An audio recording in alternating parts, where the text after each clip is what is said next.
Good afternoon, everyone. Thank you for joining us. We just concluded our first meeting with business and labor leaders on the President's newly named Export Council. We had a very candid discussion about the strategies to meet the economic imperative of selling more U.S. goods and services overseas, and how we can strengthen the impact of President Obama's National Export Initiative. After a decade in which America's economy relied too much on an increasingly hard-pressed American consumer for growth, President Obama understands that we need to get back to the basics. He believes that we must reinvest in innovation and do a better job of connecting U.S. companies to the 95% of the world's consumers who live outside the borders of the United States. And that's where the National Export Initiative comes in. It's an unprecedented and government-wide effort to help redouble American exports by 2015. The goal is to double U.S. exports by 2015, and it was designed with one overriding goal in mind: to put Americans back to work in jobs that provide security, dignity, and a sense of hope for the future. Over 1 in 3 manufacturing jobs and almost 1 in 5 agricultural jobs are tied directly to exports. And these are good jobs that provide good wages, the type of jobs that we need a lot more of. And our export goals are on track. Exports in the first quarter of 2010 rose almost 17% from the same period a year before. In fact, over the last 9 months, exports have contributed as much as domestic consumption to America's economic growth. Credit goes to an improving global economy and American companies that provide the best products and the most sought-after services in the world. But our companies also have been helped along by a federal government that is, for the first time, fully mobilized to improve our advocacy on behalf of U.S. companies. At the same time, we're increasing access to export credit, and breaking down the trade barriers that prevent U.S. companies from operating on a level playing field. And I'm proud that the U.S. Commerce Department has been involved with many of these efforts, and that the President has made the National Export Initiative such a high priority. I, like everyone involved in this effort, am eager to build on the momentum that we have seen over the last several months. And with that, I'm going to turn things over. It's my pleasure, of course, to introduce President Barack Obama, who's accompanied by my friend, Export Council co-chair and CEO of Boeing, James McNerney. Ladies and gentlemen, the President of the United States.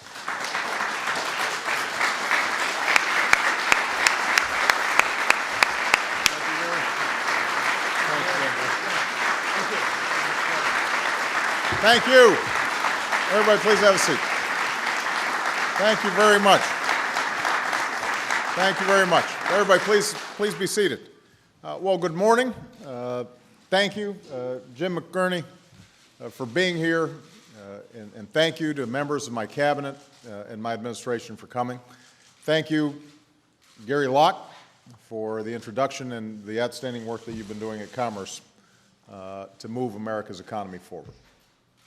Now, that work has been my driving focus since we walked through these doors a year and a half ago. And at that time, our economy was shrinking at an alarming rate.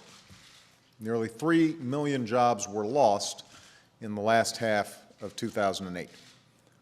In January 2009 alone, more than 750,000 jobs had been lost here in the United States.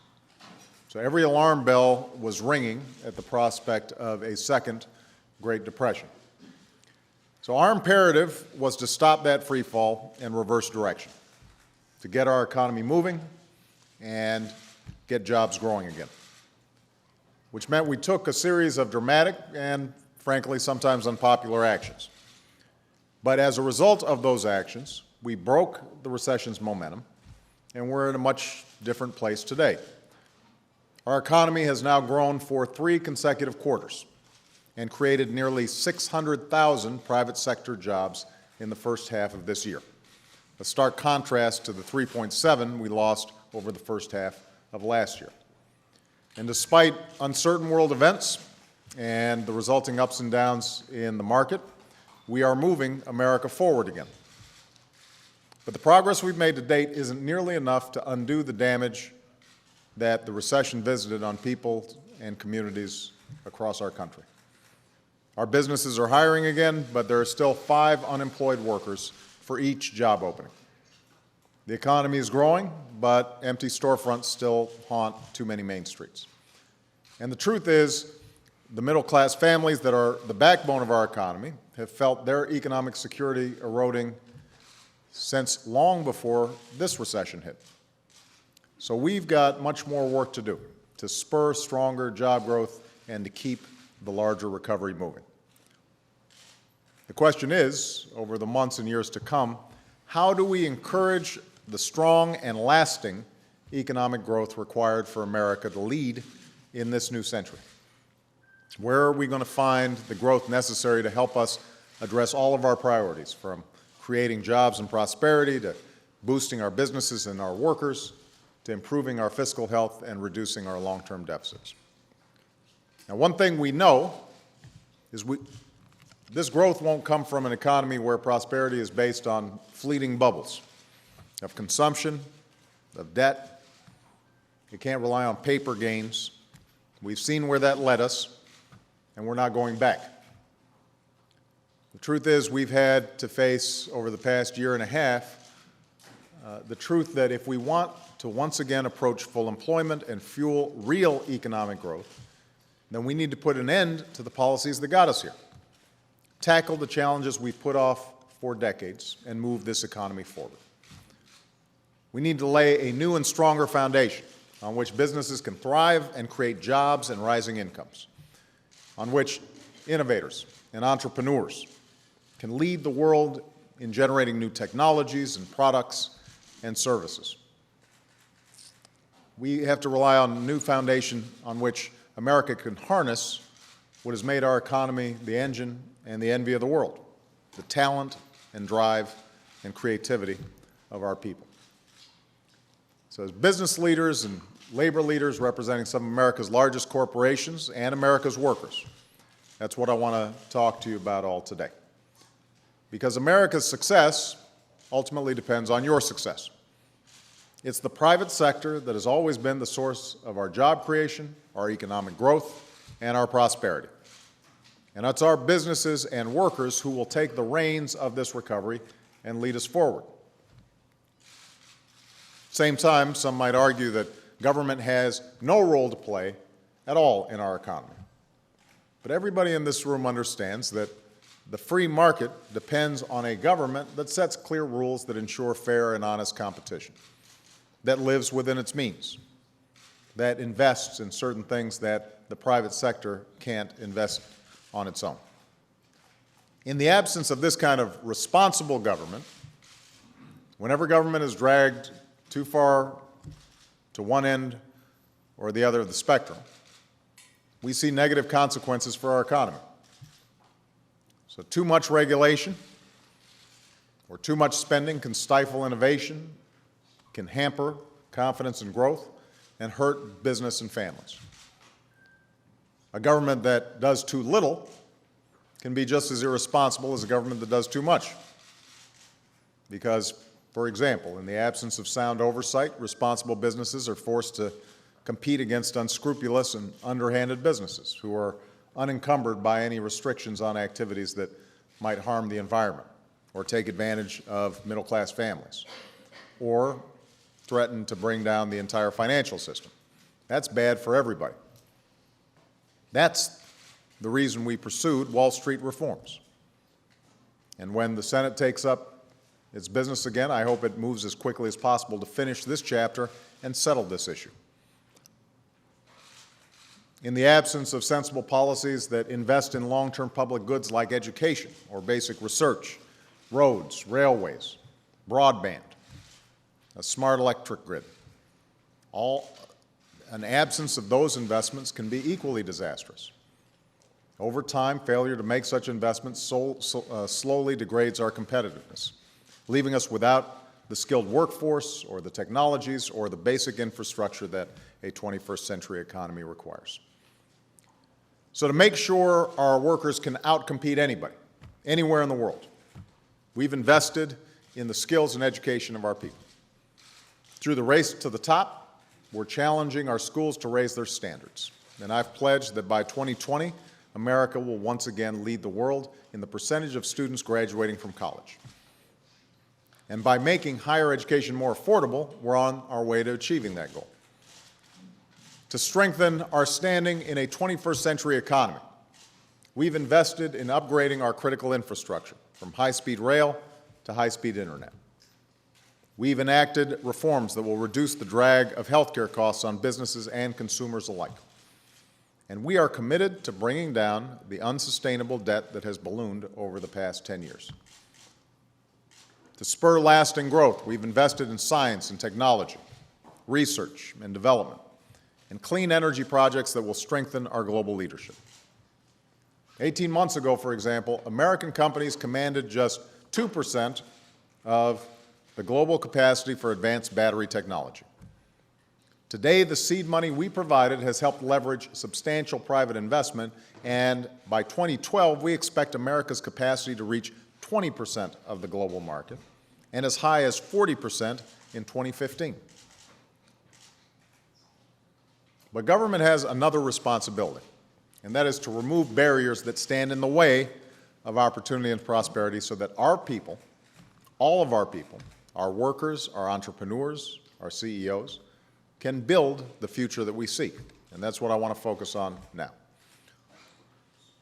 In my State of the Union address, I set a goal for America. Over the next 5 years, we will double our exports of goods and services around the world, an increase that will boost economic growth and support millions of American jobs in a manner that is deficit-friendly. Export growth leads to job growth and economic growth. In 2008, American exports accounted for nearly 7% of our total employment, 1 in 3 manufacturing jobs, and supported 10.3 million jobs in all, jobs that pay 15% more than average. So at a time when jobs are in short supply, building exports is an imperative. But this isn't just about where jobs are today. This is where American jobs will be tomorrow.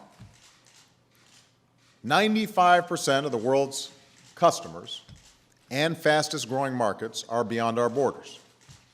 So if we want to find new growth streams, if we want to find new markets and new opportunities, we've got to compete for those new customers,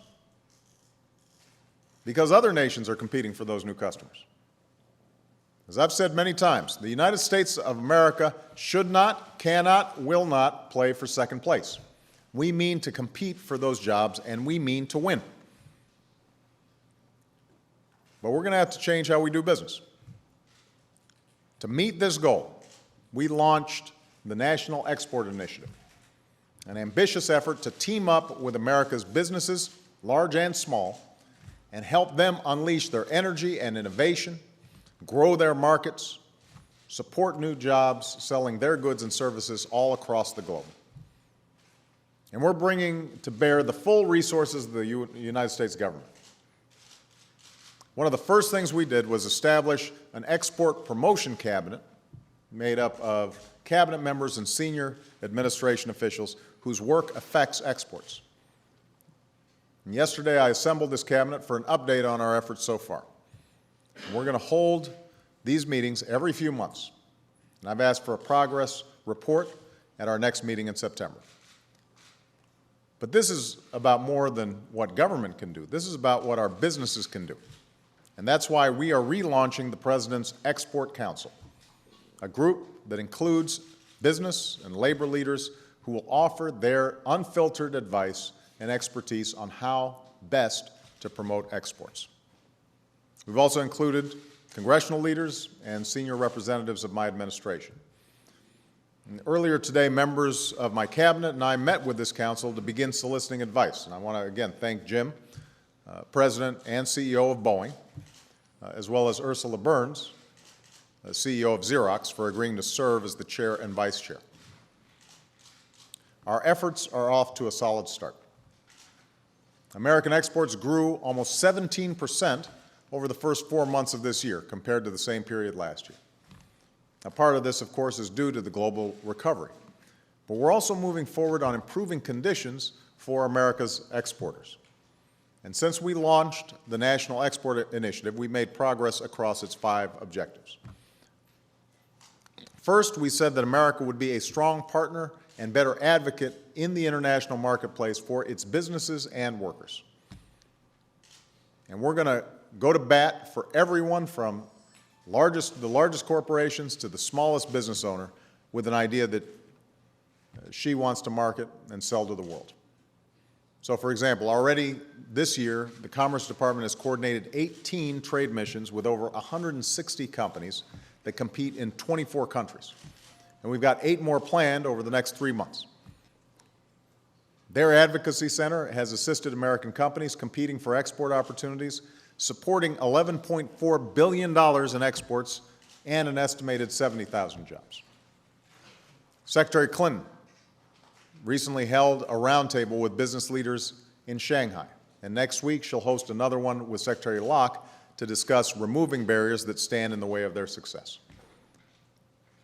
Meanwhile, we're moving forward with strengthening our business assistance centers across the country and in our embassies and consulates abroad so that they can provide a comprehensive toolkit of services to help potential exporters gain a foothold in new markets and expand, especially small businesses that might not know how to sell their products abroad.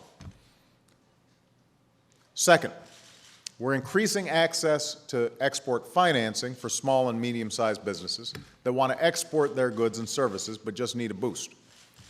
So the Export-Import Bank has more than doubled its loans in support of American exporters since last year.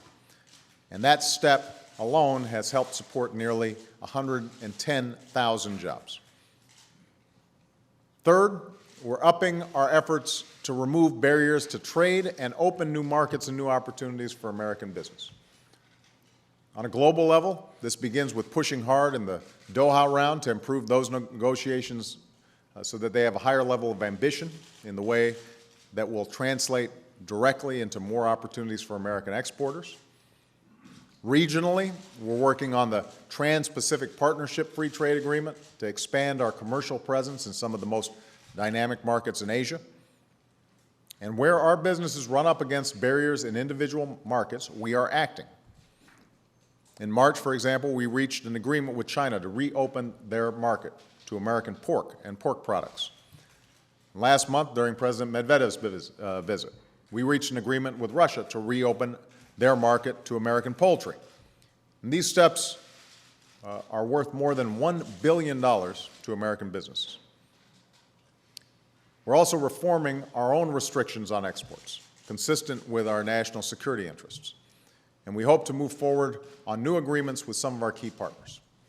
I've instructed U.S. Trade Representative Ron Kirk to begin discussions to help resolve outstanding issues with the pending Korean Free Trade Agreement before my visit to Korea in November.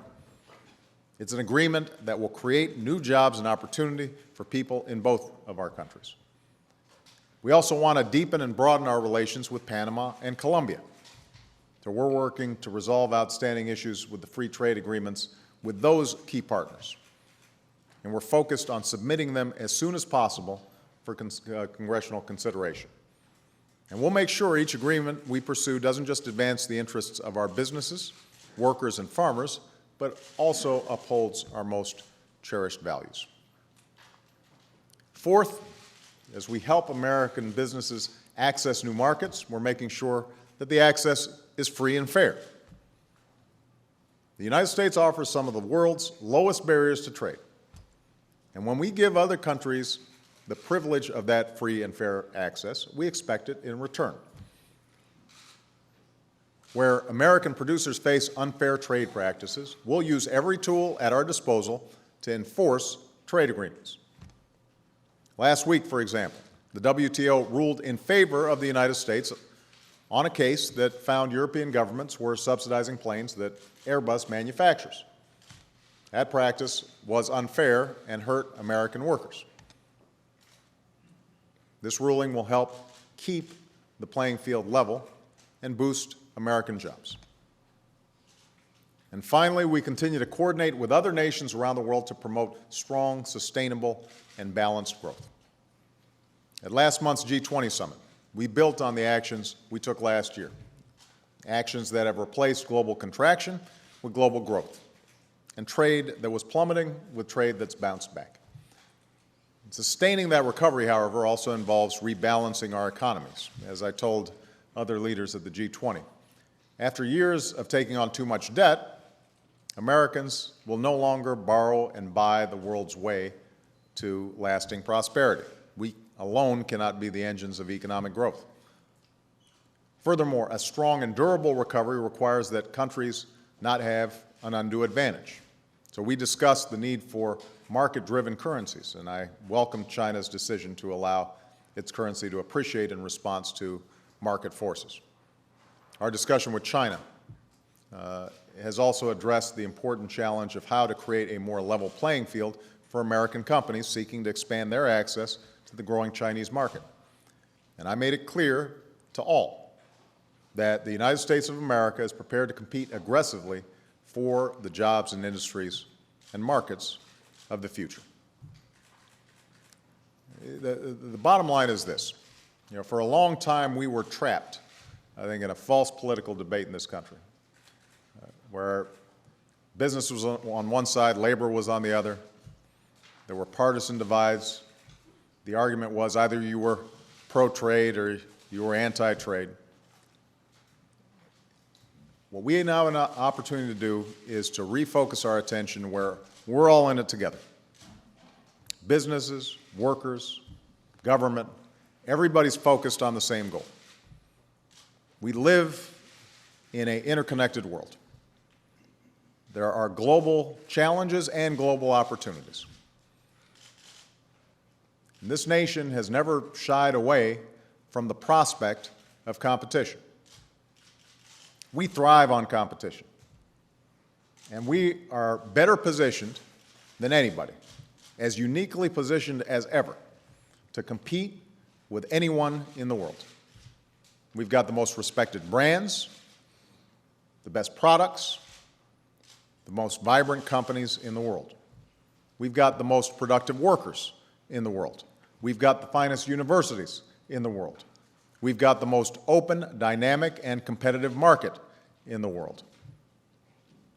When the playing field is even, nobody can beat us. And we are upping our game for the playing field of the 21st century. But we've got to do it together.